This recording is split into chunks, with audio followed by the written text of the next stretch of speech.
Financial freedom po ang hatid ng Jinga Juice sa mga baon sa utang at nais magbago ng buhay. Yon, 3 easy steps lamang po ang kailangan natin gawin dyan. Umattend ng business orientation seminar. Pangalawa, mag-invest. At pangatlong, magnegosyo sigurado. Swak na ang pag-asenso. Sa Jinga Juice, lahat good news! Bukod kasi sa taglay nito ang dalawang superfoods na wheatgrass at guyabano na mabisang proteksyon laban sa anumang karamdaman tulad ng cancer, nagbibigay din ito ng magandang kabuhayan sa lahat. It's Jinga time po ulit. Nakakatawa kasi lumalaki ng lumalaki ang Jinga Juice. Kaya doon sa mga taong nahirapan sa buhay at hindi sapat ang kinikita, hindi pa po huli ang lahat. Dito po sa Jinga Juice, pwedeng magbago ang inyong buhay. Ang maganda po sa maliit na puhunan, malaki po ang kitaan. Hindi nyo na po kailangan maghintay pa ng 20 o 30 years para makuha ang inyong mga pangarap. Proven business opportunity ang Jinga Juice dahil 1 taon pa lang kami, napakarami ng mga taong yumaman. Isa si Roy Gonzalez sa mga nag-business ng Jinga Juice. Iniwan niya ang trabaho sa kooperatiba sa Batangas kapalit ang magandang buhay. Doon po dati sa kinikita ko nung ako yung empleyado ng kooperatiba, times 40 po ngayon na kinikita ko. So nakakatuwang isipin na unti-unti ko na pong nakukuha yung mga pangarap po dito. Nakabili po ako ng kotse, yung Honda Civic po na brand new. 10 taon sa police service si Rex Endaya bilang PNP SOCO forensic photographer. At ang delikadong trabaho at tagtad na loans ang nagpaisip sa kanya para subukan ang Jinga Juice business. Dito nakita niya ang financial freedom. Siya din ang sumagot sa napakalaking hospital bill ng amang nagkasakit.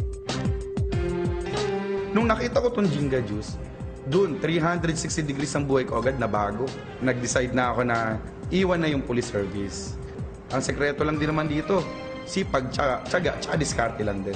Tapos yun nga, maniwala at saka magtiwala. Sabihin natin 1 buwan, 2 taon, 3 taon ko nang kikitain sa trabaho ko na. Dito, nagkaroon ako ng ipon.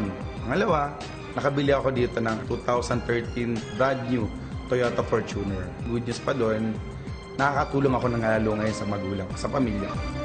Isinara naman ni Jay Feliciano ang kanyang 4 na swak na kabuhayan kasama dito ang security agency business na nagbibigay sa kanya ng puro stress at reklamo.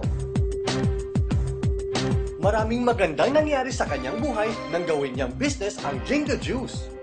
Kung ano ka bukas, resulta yan ang gagawin mong desisyon ngayon. And this business is better. Why? Wala kang stress, walang sakit ng ulo, walang overhead. Maganda ko, gagamitin mo lang yung product. Maganda na sa kalusugan mo, pwede ka pang yumaman. Ngayon po, no, I just bought my Toyota FJ Cruiser. Kulang-kulang 4 na milyon ho yun sa loob ng 3 buwan. Na-acquire ko po sa ganitong klaseng negosyo na hindi ko po nagawa doon sa previous business ko.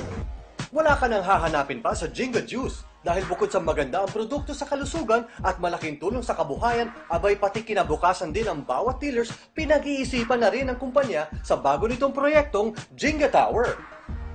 Ito po yung tinatawag po nating Jinga Tower. It is a proud innovation of Jinga Juice Incorporated and Innovaland Realty. No? It will be a leisure and residence spa located in Tagaytay City. With this project para po sa kinabukasan at kabuhayan po ng ating mga exclusively for Jinga dealers. But everybody po is welcome. OFWs, retirees po, makakasigurado po kayo pag Jinga Juice po, hindi lang po pang kabuhayan, pang kinabukasan pa po. Kahit sino, welcome sa Jinga. Ang pag-asenso nagsisimula hindi bukas, kundi ngayon na. Kaya kung kayo po ay leader ng isang kooperatiba, NGO, LGU, barangay, munisipyo, lalo sa mga OFW, estudyante, at leader ng anumang organization. Naku, ito ng pagkakataon na makatulong kayo at kikita kayo. Dito sa Jinga Juice, isa ako sa mga alalay sa inyo para matupad ang mga pangarap nyo na magbago ang buhay. So iniimbitahan ko kayo lahat na makatino sa mga seminar dito sa amin. Monday to Saturday, meron na tayong orientation ng 2:30 ng hapon at 7:30 ho ng gabi. Pag Sunday naman po, alas 3 ho ng hapon. Dito po sa Tycoon Building, Ortigas Center, Pasig City. Inimbitahan ko rin ho kayo sa first anniversary ho namin.